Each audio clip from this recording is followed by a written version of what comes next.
Саламатсыздар ма? 8-ші сынып оқушылары 3-ші тоқсанға арналған алгебра пәнінен ТЖБ тапсырмасының 2-ші нұсқасын түсіндіретін боламын. Қажет болса каналымда жалпы нұсқасы және 1-ші нұсқасы бар, және алгебра пәнінен бөлек геометрия және физика пәндерінің БЖБ және ТЖБ талдау сабақтары бар. Каналға өтіп, қажетті сабақтарды қарасаңдар болады. Жалпы оқушылар 6 тапсырма беріледі, барлығы түгел орын алған жағдайда 20 ұпай қойылады. Енді бірінші тапсырмада былай делінген: кестеде аяқ киім өлшемдерінің сатылу жиілігі көрсетілген, жинақталған жиілікті табыңыз. Яғни 39-ші размерде бір аяқ киім, 40-ші размерде, яғни 40 өлшемі бар аяқ киімнің 4-еуі сатылған, 41-ден 6-ау, 42-ден 5-еу, 43-ден 4-еу сатылған екен. Жинақталған жиілікті табыңыз дейді. Ол үшін мұндағы сатылған аяқ киімдердің саны қосып шығамыз. 1-ге 4-ті қосамыз 5 болады, оған 6-ны қосамыз 11 болады, оған 5-ті қосамыз 16, 4-ті қосамыз 20 болады. Демек бізде е дұрыс жауап болады екен. Ал енді екінші тапсырмада f от x тең x квадрат минус 4 функциясы берілген. Біз мұндағы x орнына 3-ті қойған кездегі мәнін табуымыз қажет. Сонда оқушылар x орнына, яғни минус 3-ті қоямыз, тең болады минус 3-тің квадраты минус 4 деп аламыз. 3-тің квадраты 9, азайтамыз 4-ті, тең болады 5-ке. Сонда жауабы x орнына 3 қойған кезде бізде y 5-ке тең болады екен. Келесі 3-ші тапсырмада f от x тең болады x квадрат минус 4x минус 5 функциясы берілген. Астында берілген графиктің симметрия өсінің теңдеуін жазыңыз. b-да ox өсін берілген функция қандай нүктеде қияды, ал v-да oy өсімен қиылысу нүктесінің координатасын табыңыз, ал соңында, яғни g-да функция графигін салыңыз. Оқушылар ең алдымен А тапсырмасында x-ті табымыз керек. Яғни бізде x тең болады m-ге. m тең болады, оның арнайы формуласы бар, минус b бөлінген 2a. Енді орнына қоятын болсақ, a бізде мінеки 1-ге тең, b минус 4-ке тең, c минус 5-ке тең. Сонда формулада минус бар, мұндағы минус 4 пен плюс 4 болады, 2 көбейтілген 1 деп аламыз. Сонда x тең болады 2-ге.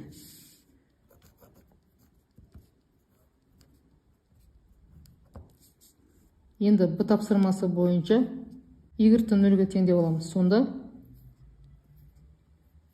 x квадрат минус 4x минус 5 тең болады 0 деп аламыз. Енді дискриминант шешетін болсақ, b квадрат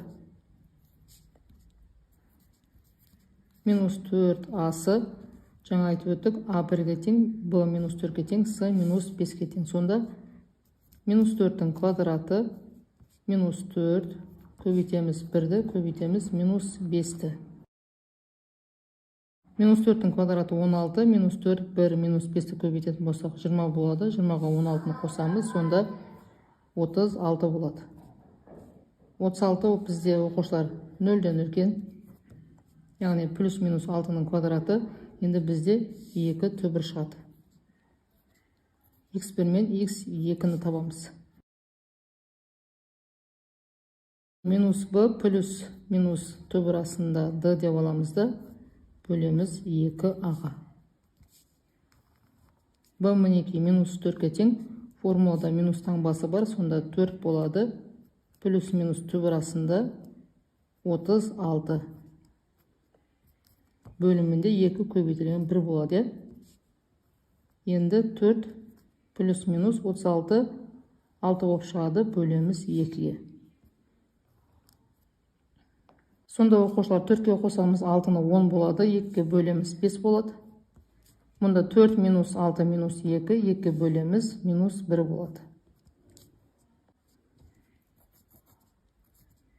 Сонда жауап емес, былай жасақта болады, не жауап демек 5-те 0, яғни ox өсімен қиылысу нүктесін тауып жатырмыз, және минус 1-де 0 болады. Енді v тапсырмасы бойынша x-ті 0-ге теңе боламыз. Яғни x-ің орнына 0 қойған кезде y қаншаға тең болады, соны табамыз. f0 деп аламыз да, x квадрат минус 4х минус 5 тең болады. Мұнда бірден жазып кете салсақ та болар еді негізі. 0-дің квадраты минус 4 көбейтілген 0 минус 5 тең болады минус 5-ке. Сонда 0-де минус 5 болады. Оқушылар А, Б, В тапсырмасындағы берілген мәліметтерді пайдаланып функцияның графигін сызатын боламыз. Мінекей мұндағы симметрия өсі 2-ге тең. Мұнда бірден y-дің мәнін тауып кетсек те болар еді. Мұнда 2 қоятын болсақ 4 болады. Минус 8, минус 5, минус 8 бен минус 5, минус 13 болады. Мұндағы 4 пен сонда y бізде минус 9-ға тең болады екен. Сонда симметрия өсі 2-ге тең болатын болса, y бізде минус 9-ға тең екен. Ал мұнда мінекей OX өсімен қиылысу нүктесі 5-тен 0 және минус 1-ден 0 екен. Ал OY өсімен қиылысу нүктесі 0-де минус 5 болады. Оқушылар мінекей сендерге дайын салып қойған суретті түсіндіріп өтейін. Симметрия өсі 2-ге тең болған кезде y минус 9-ға тең болды. Мінекей мұнда бір нүкте орналасады. OY өсімен қиылысу нүктесі 0-де минус 5, ал OX өсімен қиылысу нүктесі минус 1-ден 0 және 5-тен 0 болды. Осы нүктелердің бәрін қосқан кезде мінекей парабола тармағы жоғары қараған берген функцияның графигі осылай шығады екен. Келесі оқушылар 4-ші тапсырмада 1000 метр жүгіруде 8-ші сыныптың ұл балалары төмендегі көрсеткішті көрсетті. Мінекей 8-ші сыныпта ұл балалар 10 екен. Біріншісі 175 метр, екіншісі 250 метр, үшіншісі 210 метр. Мінекей осы кестеге қарап қайсысы қанша метрге жүгіргенін көруге болады. Енді бізге тапсырма былай дейді: 20 қадаммен интервалдық кестені құрыңыз. Алынған көрсеткіштердің арифметикалық ортасын табыңыз. Оқушылар арифметикалық ортасын табу үшін мұндағы сандардың барлығын қосамыз да оқушы санына бөлеміз, яғни 10-ға бөлеміз. Оқушылар мінекей ең кішкентай бізде 175-ге тең, оған 20-ны қосамыз. Бізге 20 қадамдық интервал кестесін құрастыру керек еді. 20-ны қоссақ 195 болады. Сол сияқты 195-ге 20-ны қосамыз, 215 шығады, оған 20-ны қосамыз, 235 шығады. Сол сияқты 235-ге 20-ны қосамыз, 255, ал соңғысы 255 және 275 болады. Енді осы 175 пен 195 сан аралықтарындағы сандар бізде екі рет кездеседі екен. Яғни мұнда 175, мұнда мінекей 180.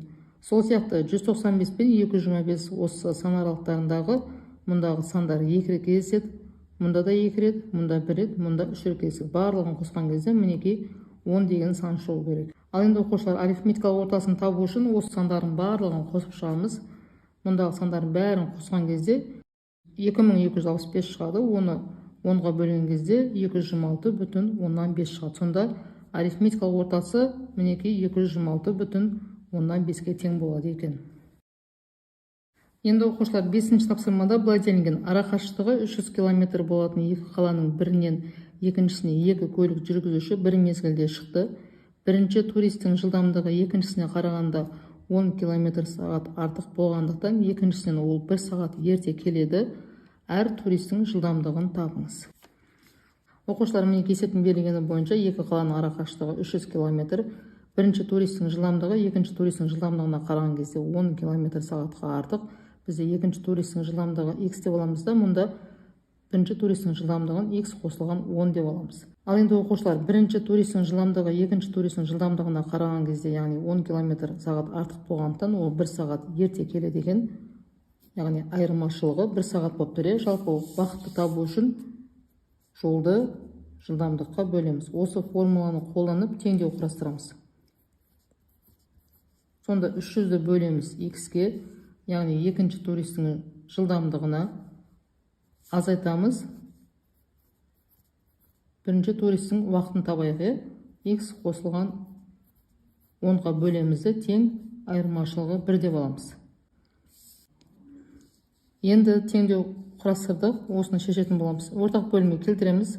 Ортақ бөлімі x көбейтілген x қосылған 10 болады. Мұнда біз x қосылған 10-ды береміз. Ал мұнда x-ті береміз. Мұнда x квадрат қосылған 10-ды береміз. Қосылған 10x-ті береміз. Енді көбейтетін болсақ, мұнда 300x болады. Қосылған 3000. ал мұнда минус 300х болады.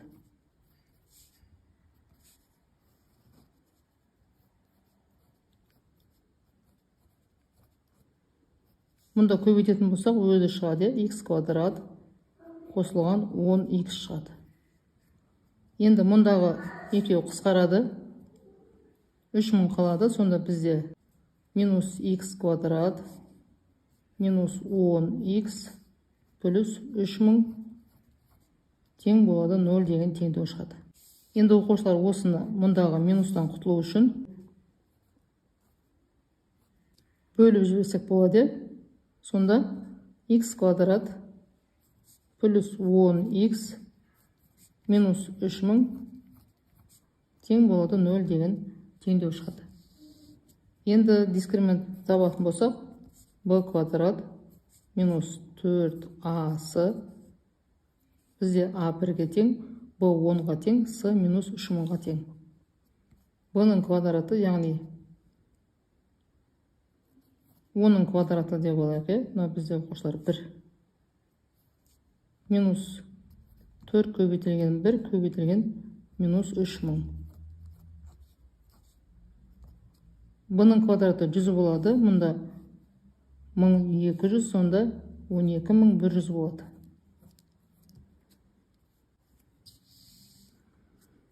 Енді x1 мен x2-ні табатын болсақ, минус b плюс минус түбірасында d бөлінген 2a. b бізде 10-ға тең, формулада минус таңбасы бар, минус 10 болады, плюс минус түбірасында 12100 бөлеміз 2 көбейтілген 1-ге.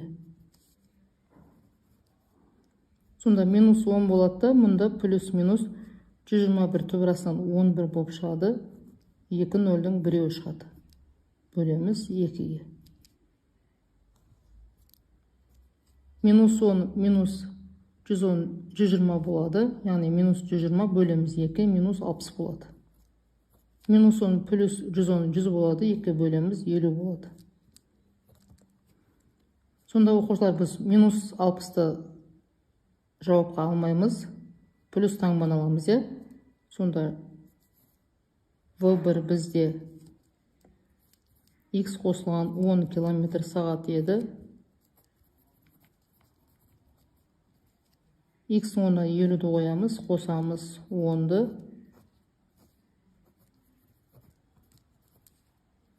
Тең болады 60 км сағатқа.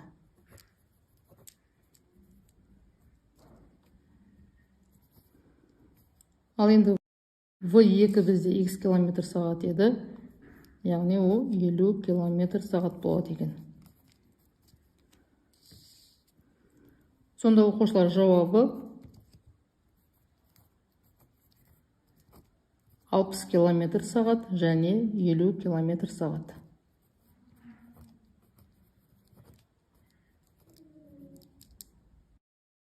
Оқушылар тексеріп көрсек болады, жаңа x бізде 50-ге тең болды, 300-ді бөлеміз 50-ге 6 болады, 300-ді бөлеміз мұнда 60 болады, 5 болады, сонда 6-дан 5-ті азайтсақ, мінеке мұндағы 1 шыға келеді екен.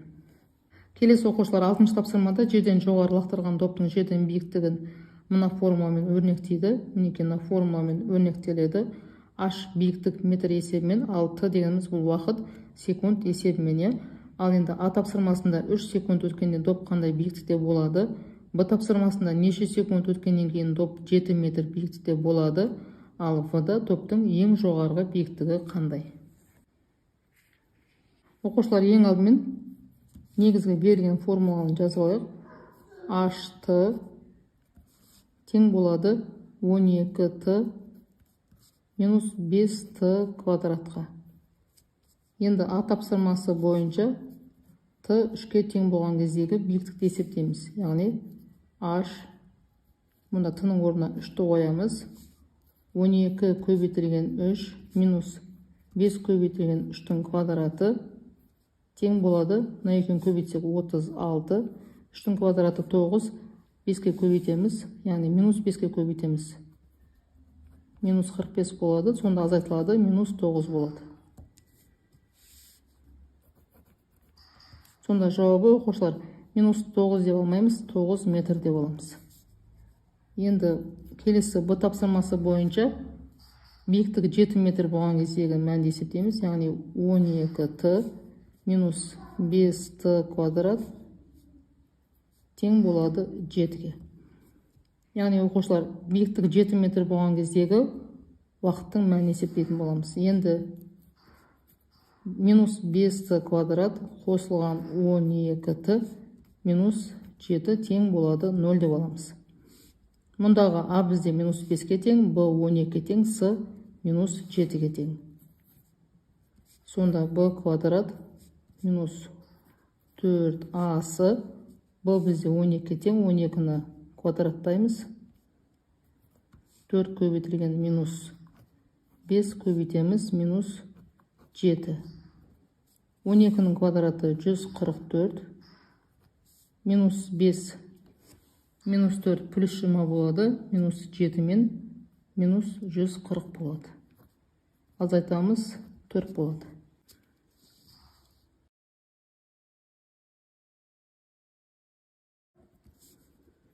Т1 мен Т2-ні табамыз. Минус Б плюс минус Д бөлінген 2А.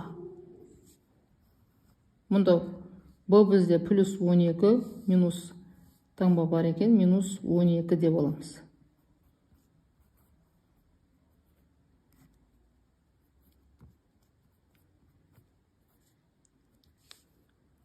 Сонда минус 12 плюс минус 2 деп аламыз. Мұнда минус 10 деп аламыз. Сонда оқушылар минус 12, минус 2, минус 14 болады. Минус 10-ға бөлсек 1,4 болады. Мұнда минус 12 плюс 2 минус 10-ды береді. Минус 10-ға бөлсек 1 болады. Сонда Т1 1,4 секунд, ал Т2 тең болады 1-ге. Енді С тапсырмасы бойынша максимал биіктік табамыз. Ол үшін оқушылар, яғни параболаның ең төбесіндегі нүктені табамыз, n-ді табамыз. N-нің арнайы формуласы бар, b квадрат минус 4ac бөлінген 4a. Енді оқушылар, біз негізгі теңдеу жазып алайық. Ең алдымен h-ты тең болады 12t минус 5t квадрат. Мұндағы бізде a тең болады минус 5-ке, b тең болады 12-ге, ал с тең болады 0-ге. Енді орнына қоятын болсақ, b квадрат, яғни 12-ның квадраты минус 4 көбейтілген минус 5 көбейтеміз, с бізде 0-ге тең. Бөлімінде 4 көбейтілген минус 5. 12-ның квадраты 144. Минус 5 пен 4 минус 20-ны береді. Сонда 144-ті минус 20-ға бөлетін болсақ, минус 7,2 болады. Минус 7,2 болады екен. Сонда бізде максималды биіктік тең болады 7,2 метрге.